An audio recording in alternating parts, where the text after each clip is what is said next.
Organisation में काम करता है तो जो डिफरेंट सेपरेशंस है उसमें जो काफी जो चीजें हैं जो हमने डिस्कस की कल, जो सेपरेशन में आता है, जैसे रिजिग्नेशन आता है, डिस्चार्ज होता है, डिसमिसल होता है, रिटेंचमेंट होता है, lay off and other things. And today we will be moving जहां पे हम कल रुके थे। तो जब हम ये रिटेंचमेंट की बात करते हैं, डिस्कशन कहाँ पे थे, कहाँ पूछे थे?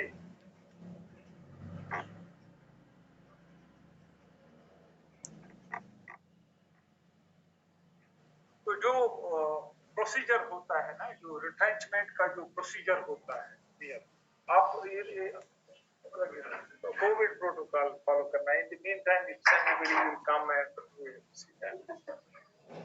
the principle in this procedure of retrenchment is that last, जैसे मैंने कहा ना कि retrenchment में क्या होता है कि अगर ऑर्गेनाइजेशन को ये लगे या मैनेजमेंट को ये लगे कि जो ऑर्गेनाइजेशन है वो प्रॉफिटेबली काम नहीं कर रहे, है ना, तो जब सर ये हमने पढ़ा था जी,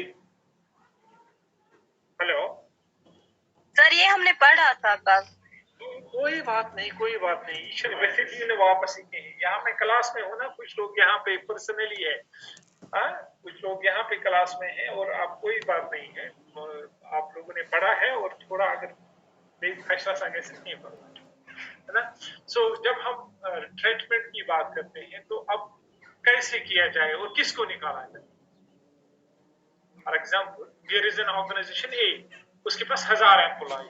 अब उस ऑर्गेनाइजेशन का क्या है कि उनको ये लग रहा है कि कोई जो बंदा है वो फालतू, उसकी जरूरत नहीं है, उसकी हमें रिक्वायरमेंट नहीं है, या कभी ऐसा होता है या कोई ऐसी ऑर्गेनाइजेशन है जिस ऑर्गेनाइजेशन को क्या है वो मुनाफे पे नहीं चल रही है, तो they are not in a position to pay, उनकी जो सैलरीज है वो उनको करें। तो अब वो किसको निकाले, अब इसमें है ना किसको निकाले से, वो गवर्नमेंट का ये कहना है या उस ऑर्गेनाइजेशन का मैनेजमेंट का कहना है कि हमने इस ऑर्गेनाइजेशन को चलाना है, लेकिन कीपिंग इन व्यू जो अभी की जो सूरत हाल है उस सूरत हाल, तो वहां वो किसको निकाले और किसको रखें, उसका भी कोई प्रोसीजर होगा ना, there must be a procedure. So that is what the principle in the procedure of retrenchment is that the last person employed in each category must be the first person to be retained.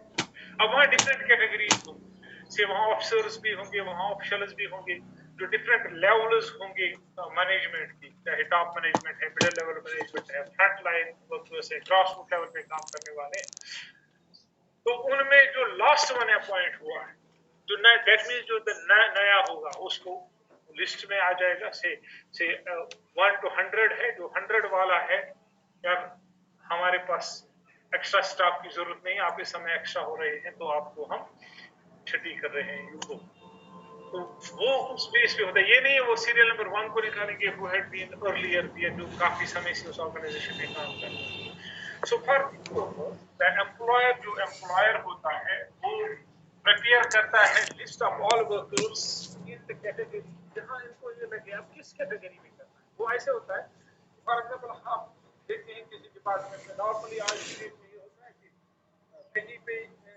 Rationalisation नहीं होती, rationalisation. For example अगर 10 department है तो 10 department की requirement के साथ किसी department में आप सरप्लस स्टाफ देखो, उसका सरप्लस स्टाफ, लेकिन किसी डिपार्टमेंट में आप देखो वहां अंडर स्टाफ है, वहां पर स्टाफ नहीं है। अब कोई एक कैटेगरी आपको over the period of the time कुछ ऐसी भी पोजीशंस आई है जो अब जिनकी रिलेवेंस नहीं रही, जिनकी रिलेवेंस थी, जो पोस्ट क्रिएट हुई थी, but in the period of उनकी रिक्वायरमेंट नहीं है, तो उसका एक लिस्ट बनाया जाता है, prepare they will prepare a list, और उस लिस्ट के हिसाब से ही फिर जो उनको लगेगा कि जो न्यूली अपॉइंटेड है उसको कहेंगे।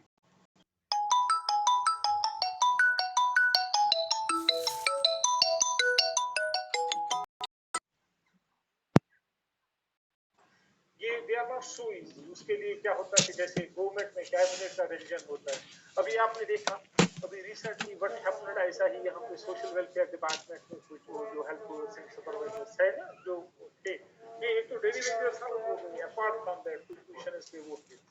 तो ये जो है ना फिर वो जब डिसीजन लेते हैं तो ये जो केसेस हैं ये फिर कोर्ट में चले जाते हैं। जैसे आज की डेट में यहाँ पे भी बहुत सारे ऐसे केसेस हैं कि मुलाजिमों को निकाला जाता है फिर they are then approach to the court क्योंकि उसका there is a proper procedure.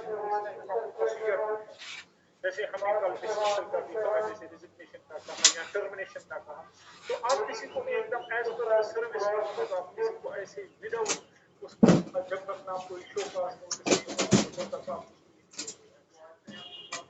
Definitely जाते हैं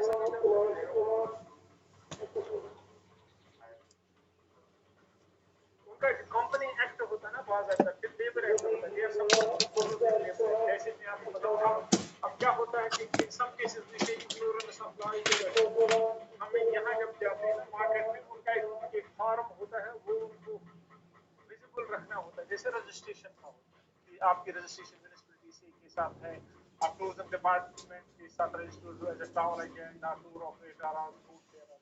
दूसरा एक होता है हॉलिडे कि हफ्ते में एक दिन उनका हॉलिडे, जैसे Sunday, mostly Sunday, but it's not necessary that everybody will have Sunday. आप दिल्ली में किसी मार्केट में जाओगे संडे में उनका तो ये as per the labour act है, आपकी जो एम्प्लॉई है आपको छुट्टी देनी ही देनी है ना।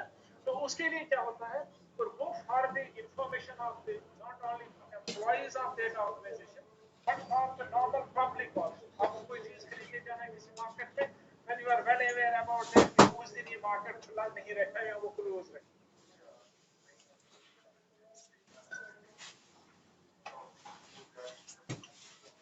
हाँ हाँ हाँ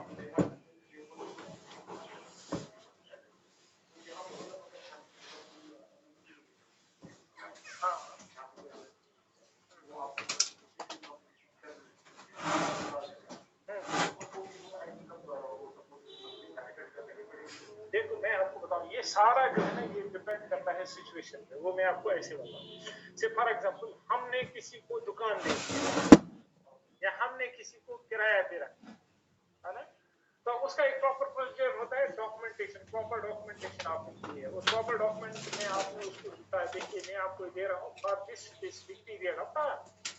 और ये तो ऐसे नहीं है आपको वो जुडिशरी वाले पेपर पे किया है या मजिस्ट्रेट के सामने किया है। तो दैट मींस वंस उसका वो टेन्योर कंप्लीट होता है आप उसको कह सकते हो आप निकलो, क्योंकि आपको इसके साथ मेरा जो कॉन्ट्रैक्ट था, मेरा जो एग्रीमेंट था, it was for a period of time. अब अगर ऐसा नहीं होगा तो जैसे नॉर्मली यहाँ होता है दुकानदार आ गया घुस गया वो निकलता है और फिर वो कोर्ट को चला जाता है, और जब वो कोर्ट को चला कोर्ट बोलता है नहीं इसका रोजगार इसमें डिपेंड है, you are supposed to give him this. आपको उसे नहीं, मैं कहूँगा नहीं मैं तो लैंडलॉर्ड हूँ मुझे नहीं कंस्ट्रक्शन करनी, कोर्ट बोलता आप नहीं कंस्ट्रक्शन कर लो तब तक इसको ऑल्टरनेट अरेंजमेंट दे दो, और जो नहीं कंस्ट्रक्शन करोगे वहां आप इसको एडजस्ट कर लो। तो क्या होता है कोई भी चीज यहाँ से, जैसे हम प्राइवेट सेक्टर में यहाँ काम करते हैं, यहाँ मैंने नहीं देखा कि प्राइवेट सेक्टर में जब जाता है तो वो ऑर्डर नहीं देता। नॉर्मली जब हम जाते हैं एक ऑर्डर इशू होता है, अपॉइंटमेंट ऑर्डर इशू होता है, तो द इंटेंशन ब्रेक डाउन होती है, हम सिलेक्शन होते हैं पूरा कंट्रैक्ट, हमारा कंट्रैक्ट होता है अपने एम्प्लॉयर के साथ। जब when it is on papers, then it's okay. कल को कोई प्रॉब्लम हो जाएगी, कोई भी यार suppose as per the company act, as per the labour act जो पर्पस है, जो बाकी अलाउंसेस है, दे आर सपोज टू पे। अब जब पेपर्स पे है, फॉर एग्जांपल यहाँ प्राइवेट कॉलेजेस है, मैं आपको बताऊं जैसे यहाँ प्राइवेट कॉलेजेस है, as per the university grants commission जो एफिलिएटेड कॉलेजेस है they are suppose to pay the salary to UGC ने की, यूजीसी का सैलरी है वो उनको देना है। अब नॉर्मली जब ये अपॉइंट होते हैं हमें कहीं मिलना चाहिए, ये ऑर्डर भी नहीं देते, they don't have the order. मैंने कभी किसी से कहा कि आप बीएड कॉलेज में किसी प्राइवेट कॉलेज में तो आपका ऑर्डर होता नहीं, मैंने इस दिन ज्वाइन किया, मैंने कहा ऑर्डर कहाँ है, ऑर्डर उसके पास नहीं। और फिर जब भी उसको पास ऑर्डर होता है प्रॉपर प्रोसीजर के थ्रू हो जाता है तो दे आर सपोज टू पे, जब वो उसके अकाउंट में चला जाता है।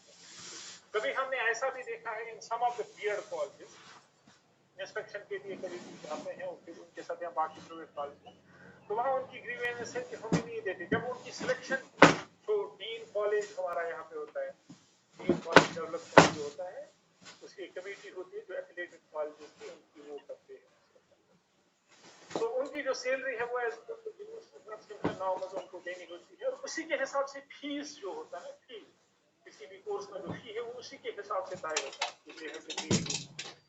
एंड इन सम केसेस कुछ लोगों ने ये कहा सर ये तो हमें चेक देते हैं, हमारे अकाउंट में आता है पर मंथ से 30,000 या 40,000, लेकिन देते तो 10,000 ही, बाकी हमें वापस देना पड़ता है।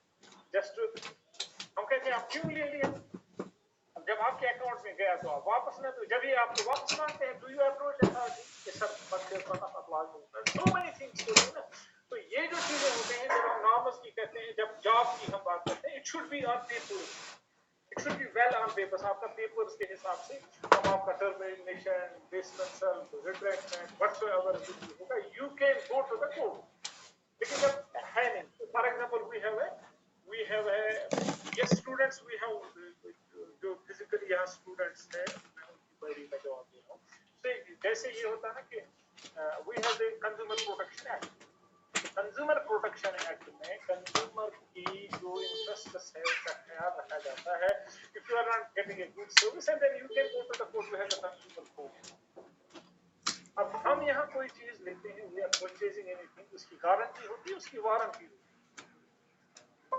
हम कोर्ट में चले जाते हैं, कोर्ट बोलता है आपने किसी भी हमसे कल से हम ए से हमने where is the receipt, where is the cash memo, where is the bill, sir bill तो दी नहीं इन्होंने, जब उन्होंने बिल नहीं दी हमें उसको कैसे कोर्ट में कैसे सकता है।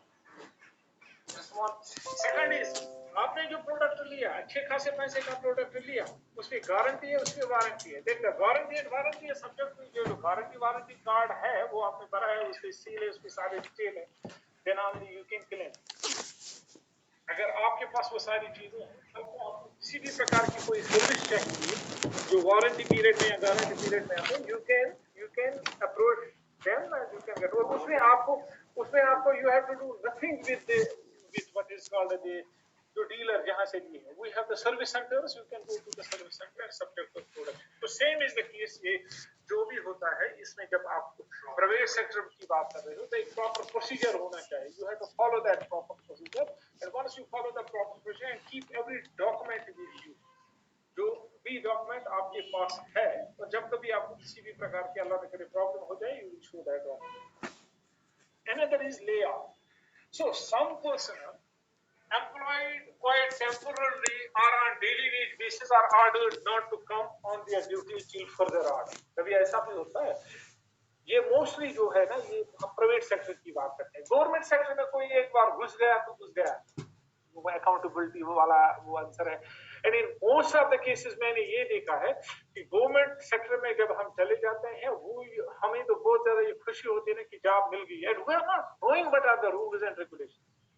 नॉट ओनली दिस कि हम नहीं जानते हैं, but the officers who are at the helm of affairs वो भी नहीं जानते हैं कि what are the rules and what are regulations, specially जब हम कोडल प्रोसीजर की बात करते हैं, फाइनेंशियल अफेयर्स की बात करते हैं।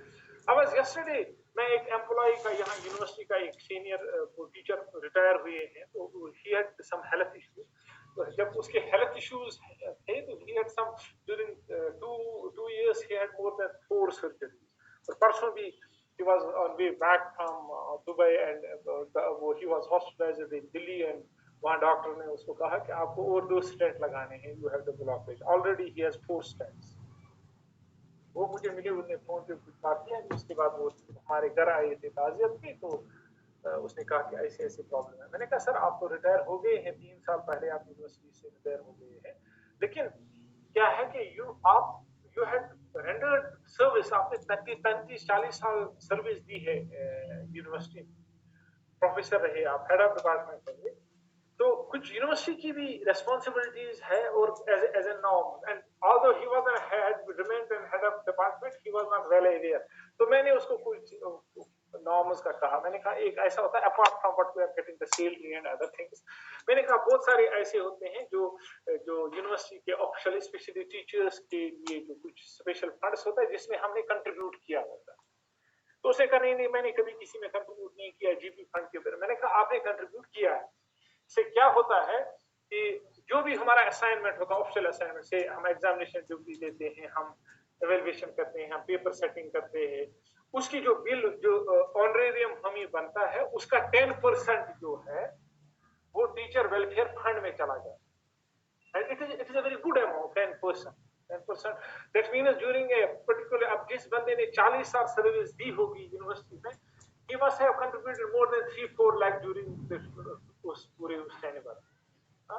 तो वो जो फंड जो होता है वो टीचर वेलफेयर के लिए होता है। अल्लाह ना करे किसी को किसी प्रकार की कोई प्रॉब्लम हो जाए या कुछ हो जाए तो वो उसको देना है, और उसे कहा यहाँ किसी को दिया नहीं। इस आंसर वाज यहाँ किसी को दिया नहीं।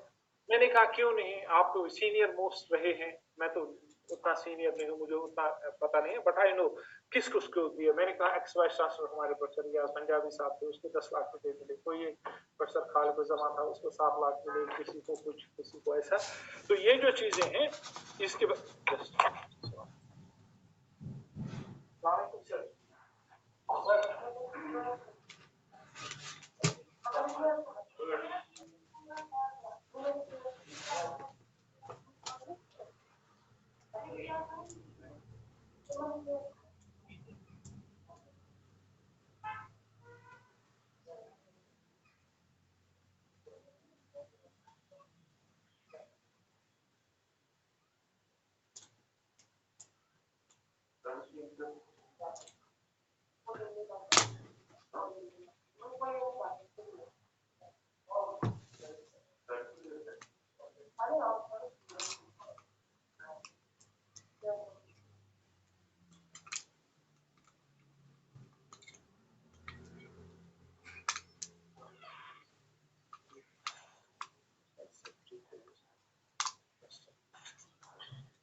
आप लोग रखते हैं नंबर यहाँ किसका डायरेक्ट एडमिशन इसका करना।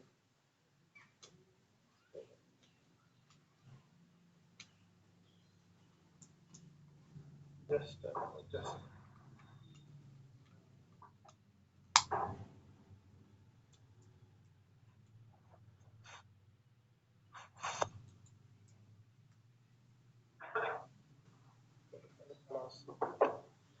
so what I was telling you, कहाँ थे हम?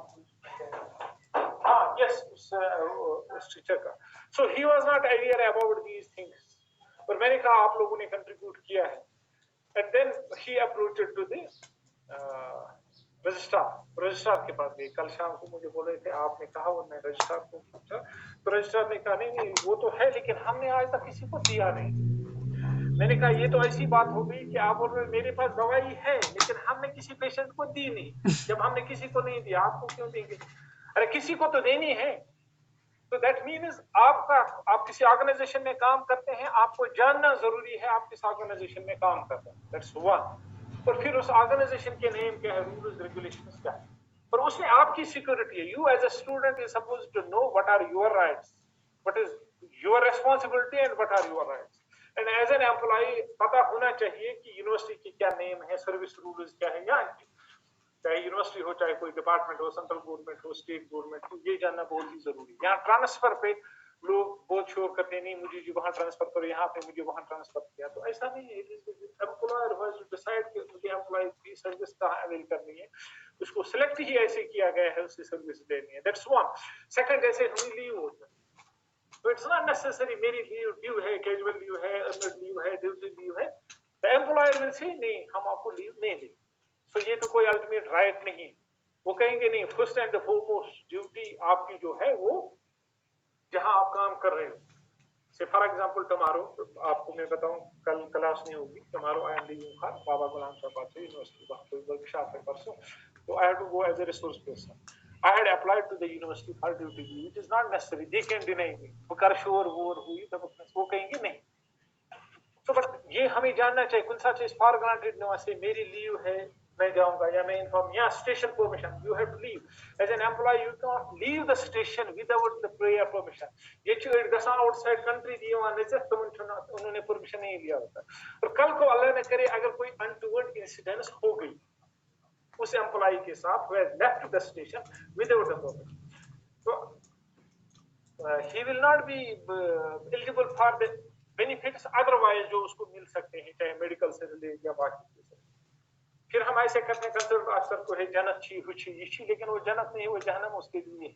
क्योंकि हर कोई रिलीजन होता है जो नॉर्म है नियम है उनको फॉलो करना है। सो दैट इज व्हाट जब हम ले ऑफ की बात करते हैं ये क्या होता है कि कुछ मुलाजिम ऐसे होते हैं किसी ऑर्गेनाइजेशन में उनको कहा जाता है कि जनाब till further order received on पे। अब ऐसे में हम कहेंगे हाउ इज इट पॉसिबल, मैं तो मुलाजिम हूं। लेकिन क्या होता है कि जैसे फॉर एग्जांपल आप किसी फैक्ट्री में काम कर रहे हो या मैं किसी फैक्ट्री में काम कर रहा हूं, अब वो फैक्ट्री काम नहीं कर रही है because of one and other reason, उसको इलेक्ट्रिक सप्लाई नहीं, जैसे हमें कल सप्लाई ही नहीं थी या दिन भर इलेक्ट्रिक सप्लाई नहीं थी, या कोई भी चीज जो उसको रॉ मटेरियल चाहिए और जिससे उसको प्रोडक्ट बनाए, रॉ मटेरियल मिला नहीं है प्रोडक्ट बनाने, तो मुलाजिम आ जाएंगे, करेंगे क्या? ये गवर्नमेंट मुलाजिम गवर्नमेंट ऑप्शन में देखिए एक्शन करा कि मगर ये वहां तो कोई पूछने वाला नहीं है। बट प्राइवेट सेक्टर में वो कहेंगे ना आपसे जो काम हमने लेना है वो हम कैसे लेंगे, हमारे पास रॉ मटेरियल नहीं या कुछ नहीं, तो ले आप उसको बोलते हैं कि सम पर्सनल एम्प्लॉइज, तो कुछ उसमें टेम्पोररी भी हो सकते हैं, डेली वेजेस भी होते हैं, परमानेंट भी होते हैं, उनको कहेंगे for some specific period of time आप मत आइए till further order. So it implies denial of employment to the employees for reasons beyond the control of it। तो जैसे इलेक्ट्रिक सप्लाई नहीं, हमने कल कहा भी नॉर्मली क्या होता है जब यूनिवर्सिटी में कभी ये होता है, ये क्या बोलते हैं इसको, शटडाउन या वो, तो ये पहले ही इनको कन्वे करना होता है, डिपार्टमेंट हैज टू कन्वे। जैसे कभी यहाँ मीडिया में आता भी है, तो जब यहाँ नहीं होता तो we can make our programs accordingly. जैसे कल क्लास देने थे, हमने मोबाइल के साथ कनेक्ट किया एंड वी कुड मैनेज, इतना ही टाइम निकला और फिर दिन भर हम we could not recharge our these gadgets. तो क्या होता है अगर दे आर सपोज्ड, हम पे कर रहे हैं, यूनिवर्सिटी इज पे, तो दे आर सपोज्ड टू, लेकिन हमारे यहाँ वो सिस्टम नहीं है। और जब हम इस सिस्टम के बारे में कहते नहीं तो ये प्रेसिडेंस बन जाता। ये वही बात होगी जो हमारे रजिस्ट्रार साहब ने कहा, है तो है, उसने आपको कहा है वहाँ ये फंड है, लेकिन और फिर जब उसकी फाइल को उसने लिखा है किसी ऑफिसर को इसको वेरीफाई करो फॉर रिम्बर्समेंट, मैंने कहा इट इज सरप्राइजिंग, उसको तो इसमें वो क्लेम नहीं कर रहा है, ये तो उसका जो वेलफेयर फंड है, वेलफेयर फंड में से कुछ उसको देना है, उसको थोड़ी है, ठीक है उसने कहा मेरा इतना खर्चा हुआ तो उसको क्या है, इसको हमने रिम्बर्स नहीं करना है, रिम्बर्समेंट वो हुआ जो आपकी क्लेम है, ये तो एक वेलफेयर फंड है, तो देयर इज अ डिफरेंस। जैसे ये होता है क्या बोलते हैं सदके फितर होता है, तो सदके फितर का गाइडलाइंस वहीं से है, सदके फितर किसको देना है, अब ये है। और फिर मैंने जब देखा, मैंने I am aware about this fact, मैंने देखा वहां 1.25 करोड़ रुपए है ये टीचर वेलफेयर फंड, और ये तो जमा होता रहेगा, मतलब अब आज की डेट में और ज्यादा टीचर्स है, एग्जामिनेशन बाकी होता है, ये 10% कटता है, और ये हर किसी जो हम बाहर की यूनिवर्सिटीज के लिए इवेल्युएशन सेटिंग का काम करते हैं उसमें भी 7% से 10% करते हैं वेलफेयर। लेकिन ये जब आप ही की कमाई आपने कंट्रीब्यूट किया है पूरी, तो सब किसी न किसी को इसका तो बेनिफिट मिलना ही चाहिए। तो लेकिन फिर हम ये नहीं कहेंगे आज तक किसी ने नहीं लिया तो आपको क्यों दे, तो ये चीजें तभी इंपॉर्टेंट है कि once you have the know how.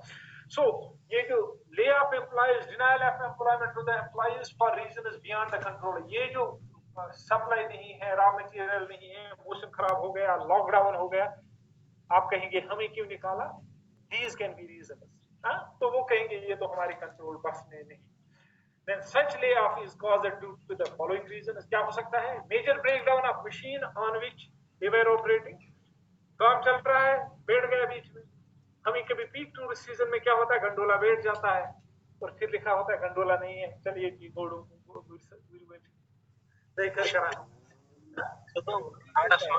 तो ब्रेक डाउन हो गया, या इलेक्ट्रिसिटी कोई ब्रिज कनेक्ट करता है किसी एरिया को और वो ब्रिज ही नहीं रहा तो सप्लाई वहां से नहीं आ गई, तो major break down of machine on which, जो मशीन है जिस पे वो निर्भर है, वो फैक्ट्री वो कंपनी वो नहीं चली, या shortage of raw material, raw material जब आना है तो वो रॉ मटेरियल आ नहीं रहा है, बाहर से रोड बंद हो गया तो शादियां मनसूख, बारिश होगी शादियां मनसूख, जब रॉ मटेरियल आया नहीं तो खिलाएंगे क्या आप लोग, है ना, तो shortage of raw material. Sir no order from any customer for home the production was made, जैसे लॉकडाउन है, लॉकडाउन में न तो सप्लाई आ गई, मशीन तो चलेगी लेकिन जब है नहीं, लॉकडाउन है, सप्लाई नहीं है, और फिर प्रोडक्शन जो जाना है उसके लिए ऑर्डर भी नहीं आ रहा है, तो एम्प्लॉय करेंगे तो करेंगे क्या, शॉर्ट ऑफ इलेक्ट्रिसिटी जैसे हमारी मुकद्दर में है ना। तो सच ले mostly occurs in seasonal goods, ये कुछ उन जगहों पे होते हैं जो सीजनल, जहाँ कोई काम सीजनल काम होता है, seasonal goods industries, coal mine, sugar industry, jute industry, तो वहां पे होता है. And then layoff may be for 9 weeks period. When it takes for longer duration or permanent, it is called retrenchment. So that is what is the difference between this and that. And then another is gold handshake scheme. Gold handshake scheme में क्या है, जैसे यहाँ कुछ organisation ने की, specially क्या नाम इसका, JKSRTC, state road transport corporation, खसारे में चल रहा है, करोड़ों का खसारा. तो क्या है, गवर्नमेंट ने किया, कभी नई गाड़ियां, कभी ये, आज की डेट में आप भी देखो, they have a very good fleet of buses, वो, बट स्टिल खसारे पे चल रहे हैं. तो अब गवर्नमेंट ने क्या कहा, अरे हमें यार छोड़ दो, आप ऐसा करो, एस्टिल तो कैसे पे थापे, तो मुलाजिम होना एस्टिल तो थापे. तो हमको कहते हैं गोल्डन हैंडशेक, कि अगर किसी के 5 साल 10 साल की अभी की सर्विस है, यार आप आ जाए, just like a volunteer retirement. तो गोल्डन हैंडशेक हैंड में उनको बोलते हैं, चलो हम आपको कोई अच्छी सी रकम दे देंगे, you go and you start your business ashtray तो यार, है ना. तो ये एक स्कीम है. Golden handshake is the name given to the method of retrenchment under which employees with a certain minimum service, उसके लिए जैसे अभी गवर्नमेंट ने क्या कहा कि जैसे हमारा ये जो बेनिफिशियरी बेनिफिट होता है, जो 2010 से पहले जो अपॉइंट हुए हैं एम्प्लॉय, तो उनके लिए पेंशन बेनिफिट्स के लिए ये है कि पहले सर्विस होनी चाहिए थी 25 ईयर समथिंग, तब जिसकी 25 साल सर्विस थी तो उसको वो फुल पेंशन मिलता है. जो पेंशनरी बेनिफिट्स होता है वो full pension, that means at the time of retirement जो इंसान पे लेता है उसका 50% आपको एज ए पेंशन मिलता है, प्लस अलाउंसेस. तो क्या है कि जो एम्प्लॉइज 25 ईयर जिनकी सर्विस आती थी, रेगुलर सर्विस आती थी, उनको 100% पेंशन मिलता है. अब फिर प्रोपोर्शनेटली जिनकी कम आती थी उनको भी. तो अब गवर्नमेंट ने क्या किया, ये 20 तक पहुंच गया, अप टू 20 इयर्स. आपकी 20 ईयर की, क्योंकि पहले तो बहुत पहले लगते थे, आज की डेट में तो ऐसा नहीं होता, लेट होता है तो सर्विस ड्यूरेशन कम आता है. तो अगर 20 साल की सर्विस है तो दैट मींस 20 साल वाला अगर जाएगा इसके लिए रिटायरमेंट के लिए, he will be getting full pension benefit. कभी ऐसा होता था, कोई ये सोचता था कि मैं जॉब छोड़ दूं because of one and other reason. जैसे हमारे यहाँ नहीं, हमारे लोग ऐसी शौक नहीं रखते. मैं उसका पढ़ रहा था, वो जो क्या नाम था उस IAS ऑफिसर का, वो लेडी जो जिसने इस आमिर के साथ शादी की, जो अभी हमारा कमिश्नर है, हाँ, जो टीना है, उसके पापा का, मैं उसकी दूसरी सिस्टर भी इस बार सेलेक्ट हो गई, तो मैं उसके पापा का मैं एक राइट अप देख रहा था, तो वो इंजीनियरिंग सर्विस से था, जैसे केजरीवाल इंडियन इंजीनियरिंग सर्विस से था. तो उसने वॉलंटियर रिटायरमेंट दी है. वॉलंटियर रिटायरमेंट किस लिए दी है? बच्चों को पढ़ाने के लिए. Try to understand, there are people, देखो, दे सैक्रिफाइस दिस, नो, मैं ये करता हूँ so that I can concentrate on this.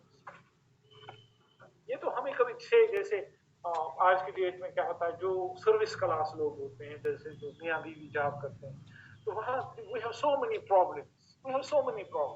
घर पे ताला लगा होता है दिन भर, बच्चे भी परेशान हैं. But this is not the case with, माशाल्लाह, with the families जिनके जैसे नॉर्मली जो हाउसवाइफ्स होते हैं, they are taking care of it. तो हर किसी चीज के वो प्रोज एंड कॉन्स होते हैं. तो उसका मैं पढ़ रहा था, तो उसने क्या है, he has gone for volunteer retirement. अगर उसने नहीं दिया होता तो he would have headed his organization.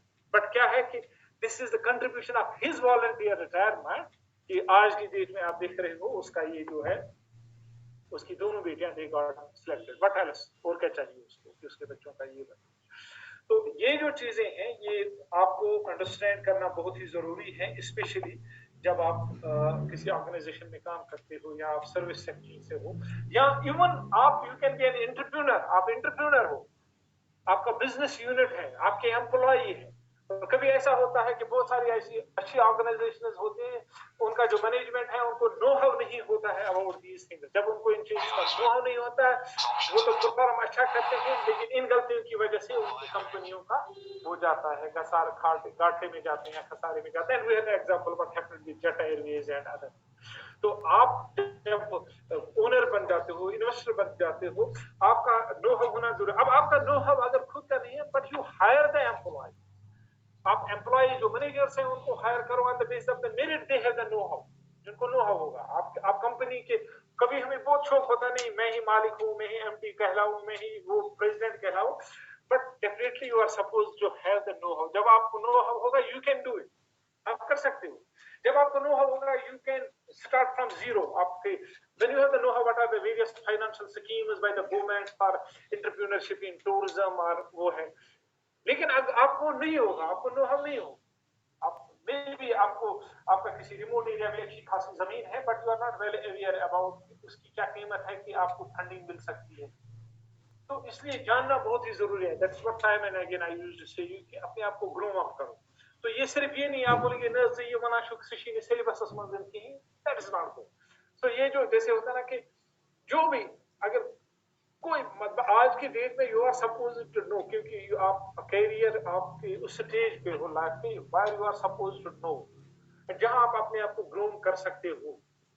और आपने आपको ग्रूम करोगे, आपने आप लोगों को नॉलेज होगी तो क्या होगा कि पूरी उम्र you will have to face no problem. मैंने I have seen unfortunately some of the officers, senior officers who are on the very senior position, but what they are doing, they are not having the know-how, उनको पता नहीं। तमन चंद पता ही आसा कि इश्क, but at the same time there is, अभी मैं क्लास में फोन नहीं उठाता हूँ, I used to keep it, but he is not just a civil service officer, एक ब्यूरोक्रेट है, but he is my teacher, मैं उसके साथ रहा हूँ, although आज की डेट में अब है नहीं ये, उसने रिजाइन किया है। He has, I was his personal officer when he was director tourism, director general tourism, secretary tourism, Farooq साहब।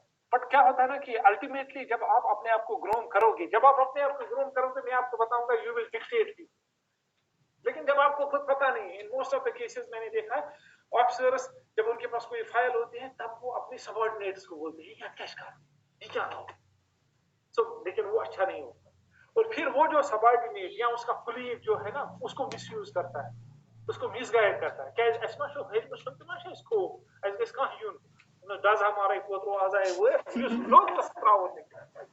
तो ये we can avoid such situations जब हम अपने आप को ग्रो अप करें।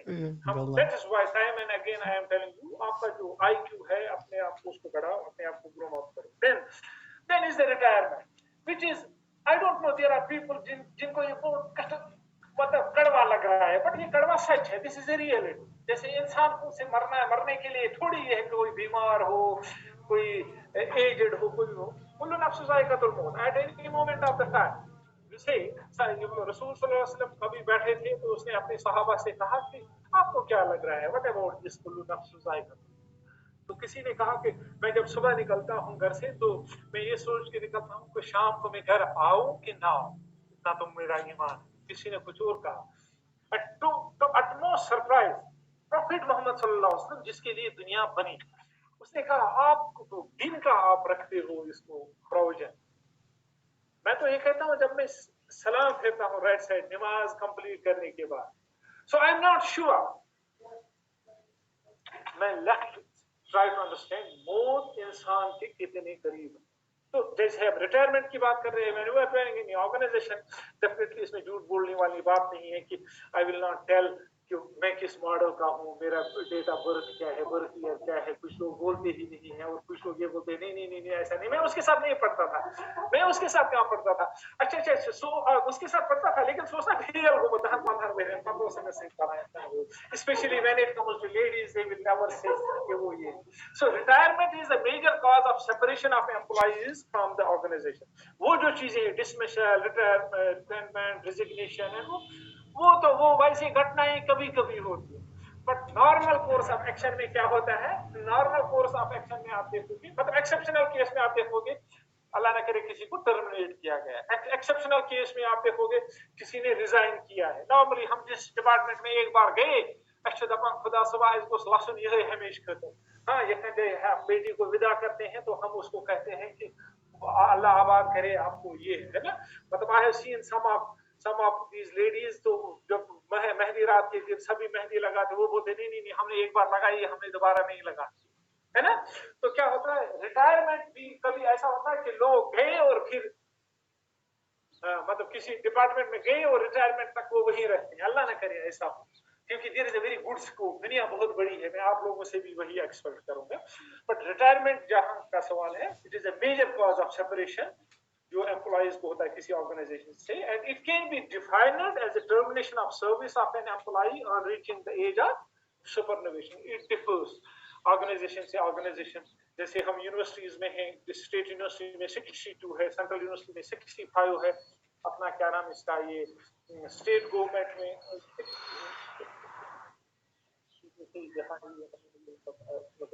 एंड देन अब इसके टाइप्स है. एक होता है compulsory retire. So this is the retirement when employees retire compulsory from services on attaining the age of. State government में कोई काम करता है, 60 ईयर का हो गया, रिटायर हो गया. कश्मीर यूनिवर्सिटी का टीचर 62 हुआ, सेंट्रल यूनिवर्सिटी का 65 हुआ, तो ये और फिर उसमें फिर प्रोविजन है. जैसे यहाँ 62 + 5 होता है तो 67 जाता है, वहाँ 65 + 5 है तो 70 हो जाता है. तो वो बाकी जो है तो, लेकिन कंपल्सरी रिटायरमेंट मीन्स कि जब आदमी पक गया, उसका आ गया age of superannuation as per the DOB, वो रिटायर हो गया. And it is as per DOB. I remember when I was in the tourism department, एक साहब मोदी मरहूम हो गए, अल्लाह उनको मगफिरत करे, तो वो खान सामान था, खान सामान कुक वहां डिपार्टमेंट में. जब वो रिटायर हुई, उसकी एज थी 97, बट ऑन पेपर्स वो तो 60 ही हुआ, बट उसकी एक्चुअल एज जो थी वो 97 थी. और 97 में भी वो जिस आई स्टिल रिमेंबर जब हमने सियाफ किया उसको, है ना, तो ही वाज मतलब वो और 10 साल आराम से ड्यूटी दे दी. और उसका जो छोटा भाई था वो उससे पहले 23 ईयर पहले रिटायर हुआ. Now you can imagine compulsory retirement. So some organization like universities may have a policy to appoint professionals and others who possess rare skills and expertise for a limited time even after attaining superannuation.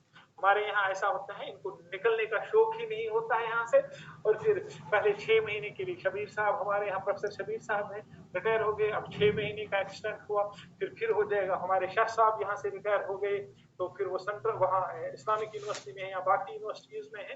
तो depends on, क्योंकि जब crisis हो आपको लोग